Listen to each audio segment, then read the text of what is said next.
Hey guys, my name's Kelsey and I'm a hawktail player. Now, hawktail players love stories. We love telling them, but we also love listening to them. Every story you guys are going to hear from us is nonfiction, which means it's true and it actually happened. And you can't hear them anywhere else. Today I'm going to tell you guys a story about a time my dad went on a very interesting trip. And I'm going to tell it as him, which is called first person point of view. You guys ready? Okay. Growing up, we never really went on vacation, but every once in a while, my mom and dad would throw my brother and I in the car and we'd go on an adventure. One time, we were coming back from the Baseball Hall of Fame when my dad saw a sign on the side of the road that said, "How's Cavern? Next left." He read it out loud and quickly pulled into the left lane. Now, who here knows what a cavern is? No one? Okay. Well, have you guys been in a cave before? Really cool, right? Well, caverns are a lot like caves, except they have these things called stalagmites, which are just rocks that look like giant icicles.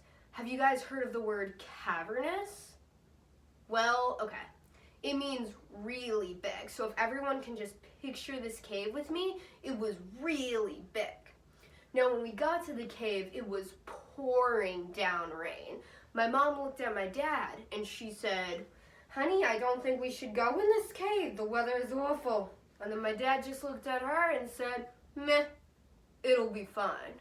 So my brother and I get out of the car and we start running around and splashing in the puddles. Who here likes to splash in puddles? Me too. Does everyone want to jump in a puddle with me real fast? All right, 1, 2, bam. So fun, right? Water went everywhere. So my dad pays for us to go inside and we start following around this tour guide. Now I'm trying super hard to listen to him, but it's really hard to hear about how the cave was formed when water is just pounding down on the walls of the cave. Does everyone want to make a pounding rain noise with me? Just pat your knees. Listen to that, it's so loud.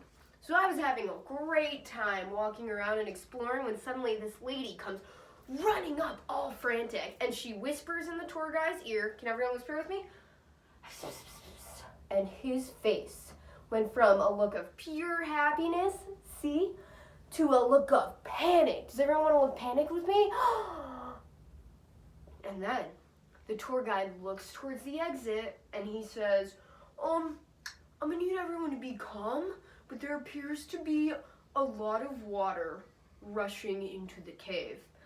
I looked down and I saw a couple of inches. Everyone slowly starts forming a line and gets behind the tour guide, but I just thought there was absolutely nothing to worry about. So we're walking in line and we round a corner of the cave and suddenly I realized there might be something to worry about. The water was getting up so high. I tried to take a big step. Does everyone want to take a big step with me?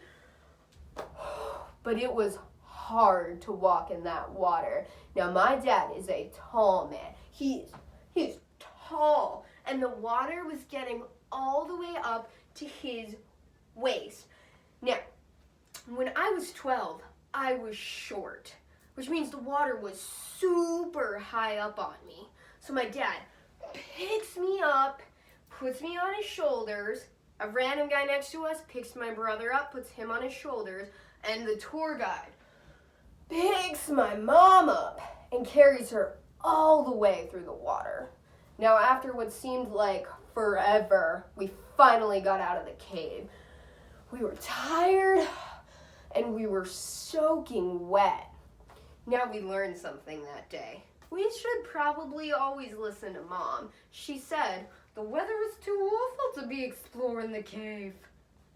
And she was right. Next time, we'll just have to listen to her. So what did you guys learn from that story?